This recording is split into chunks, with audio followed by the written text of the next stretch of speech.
நீங்க பாட்டுக்கு கால் பண்ணி தீபா அங்க வந்தாலன்னு கேட்டீங்க. வீட்ல யார்கிட்டயும் சொல்ல வேணாம்னு சொல்லிட்டீங்க.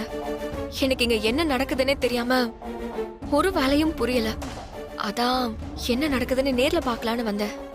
தீபாவை பாத்தீங்களா தம்பி? இல்லங்க, நானும் அண்ணனும் இங்க பக்கத்துல போய் தேடி பார்த்துட்டு வந்துட்டோம். அவங்க எங்க போயிருக்காங்கன்னு தெரியல. என்ன தம்பி இப்படி சொல்றீங்க? என்னதான் நடந்துச்சு? ஏன் தீபா இப்படி கிளம்பி போனா? இல்லங்க, சீரியஸாவே எனக்கு தெரியல. அவங்க நல்லா தான் பேசிட்டு இருந்தாங்க. ஏன் தம்பி, உங்க அம்மாவுக்கும் தீபாவுக்கும் இடையில ஏதாவது? எனக்கு என்ன சொல்றதுன்னே தெரியலங்க. அப்படி எதனா இருந்தா தீபா அதை என்கிட்டே சொல்லிருக்கலாம்ல. அவங்க எதையுமே சொல்ல மாட்டேங்கிறாங்க. விஷயம் என்னன்னு தெரியாம நான் அம்மா கிட்ட போய் எதுவும் கேட்க முடியாதுங்க. அம்மாக்கு இதை பத்தி எதுவுமே தெரியலன்னா அப்ப ரொம்ப சங்கடமாயிடும்.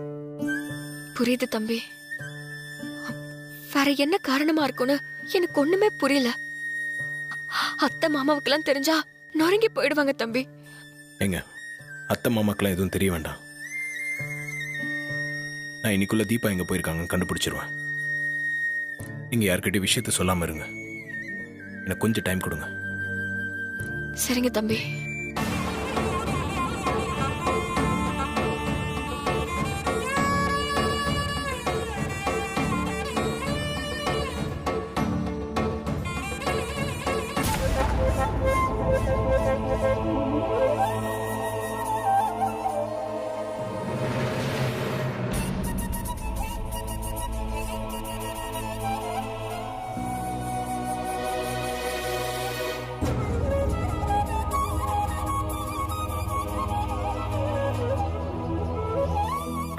You are trying to reach is currently switched off.